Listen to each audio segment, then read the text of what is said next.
Iran இராணுவ பேச்சாளர் brigadier general அக்ரமினியா, அமெரிக்காவின் பொருளாதார தடைகளை அமல்படுத்தும் நாடுகள் ஹார்முஸ் நீரிணை வழியாகச் செல்லும்போது நிச்சயமாக சிரமங்களை எதிர்கொள்ளும் என்று எச்சரித்துள்ளார். பிப்ரவரி 28ஆம் தேதி அமெரிக்கா இஸ்ரேல் தாக்குதலுக்குப் பின் ஈரான் இஸ்ரேல் மற்றும் வளைகுடா நாடுகளில் உள்ள அமெரிக்க கூட்டாளிகள் மீது பதிலடி கொடுத்தது.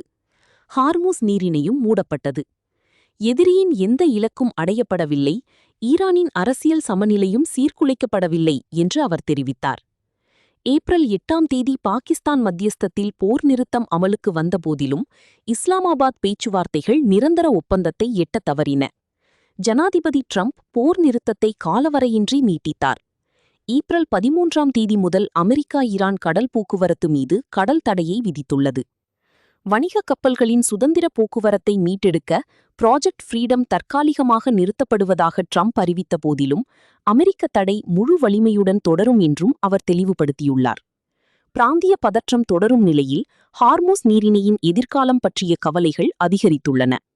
மேலும் இதுபோன்ற உலகளாவிய செய்திகளுக்கு வேர்ல்ட் நியூஸ் இன் பிரீஃப் தமிழுக்கு சப்ஸ்கிரைப் செய்யுங்கள்.